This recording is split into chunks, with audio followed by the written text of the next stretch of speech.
A terceira regra, e também uma regra que nós podemos identificar como importantíssima, são os princípios gerais de direito. E aí nós vamos ver o que se coloca no artigo 38 do Estatuto da Corte, reconhecido pelas nações civilizadas, que não é nenhum critério de discriminação, aqui é um critério de formação do direito internacional público.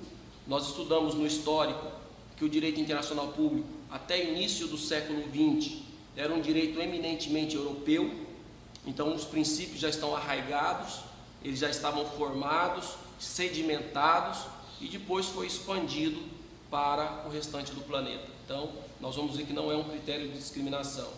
E ainda traz a previsão que o artigo 59 do próprio Estatuto da Corte, que as decisões judiciais e doutrina. Então, nós temos decisões judiciais, o que nós acabamos utilizando no dia a dia, a denominação jurisprudência, né?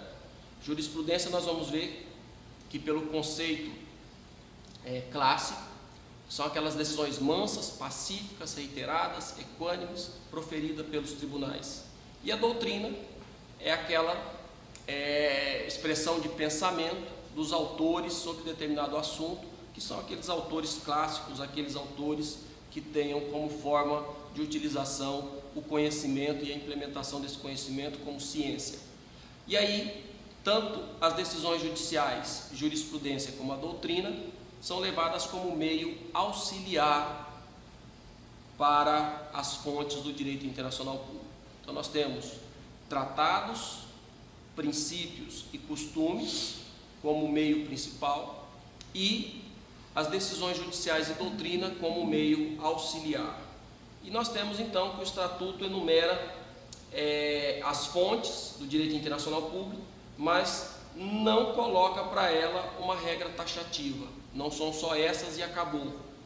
É meramente exemplificativa. E nós podemos colocar também, além dos costumes, né, dos princípios, dos tratados, da doutrina e da jurisprudência, os atos unilaterais. Nós vamos observar no decorrer das próximas aulas sobre fonte, sobre a classificação dos tratados internacionais. Alguns autores classificam os tratados internacionais como bilaterais ou multilaterais, mas existem alguns autores que classificam tratados como unilateral. E aí vem uma crítica muito grande, como que um Estado vai firmar um tratado consigo mesmo.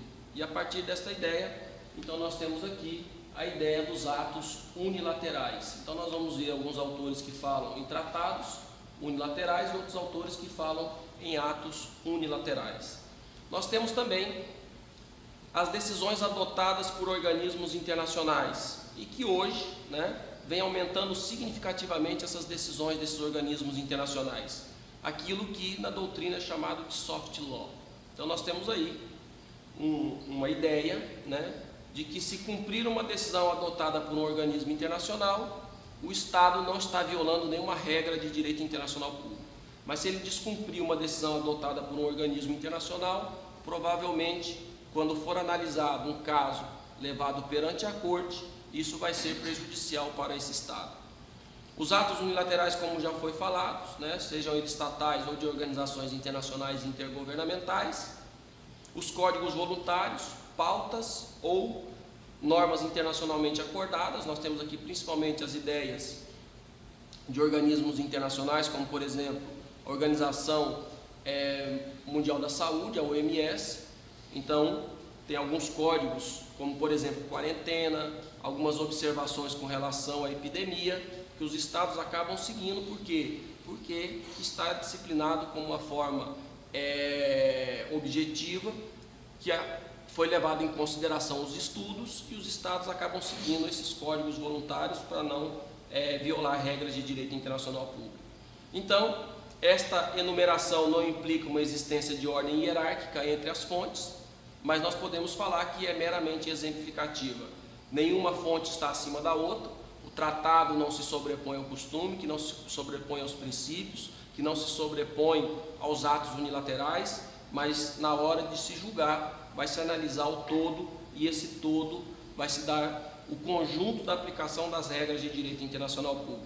Então não existe hierarquia, entre as regras, porque a validade das normas convencionais, principalmente, está baseada no princípio da Pacta Sunt Servanda, que é o artigo 26 da Convenção de Viena sobre Direito dos Tratados, que nós já vimos na aula anterior, que todo tratado em vigor obriga as partes e deve ser cumprido por elas de boa fé. No parágrafo 2º do artigo 38 do Estatuto, estabelece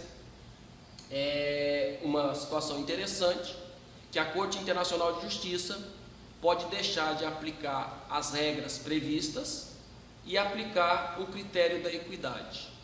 Quando? Quando as partes assim concordarem. Então, se os dois estados estão litigando perante a Corte Internacional e autorizar a Corte Internacional de Justiça não aplicar os tratados, os costumes e os princípios, a Corte pode julgar por um critério de justiça, por um critério de equidade. Então, precisa da anuência expressa das partes para a Corte julgar mediante a equidade. Então, o Estatuto da Corte Internacional de Justiça,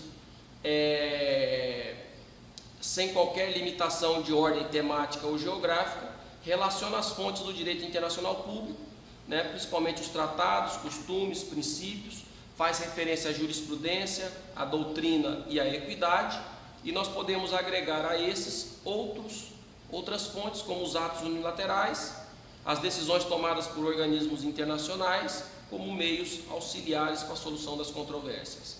Então, nós temos o tratado, costume e princípios gerais de direitos como fonte primária, as decisões judiciais e a doutrina como meio auxiliar. Então, se nós voltarmos no artigo 38, tratado, costume e princípio são fontes primárias, doutrina e jurisprudência, como está previsto na letra D, são meios auxiliares para a solução dos conflitos perante a Corte Internacional. Nós temos, principalmente que nessa prática das Cortes Internacionais, tem dado-se preferência principalmente aos tratados internacionais. Por quê?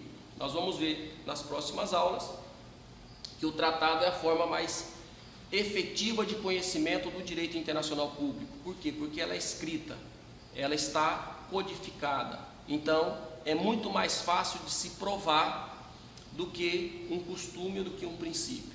Então, o tratado, ele tem essa preferência principalmente na prova, no momento de se levar junto à corte que o direito está previsto, redigido pelos estados e que foi acordado esse direito. Mas o tratado não se sobrepõe aos costumes e aos princípios, mas é a forma mais utilizada na atual conjuntura como forma de direito internacional. E nós temos as normas consuetudinárias, que são normas imperativas, principalmente nas regras de ius cogens, E aí nós temos, principalmente, ela não pode ser derrogada por tratados internacionais.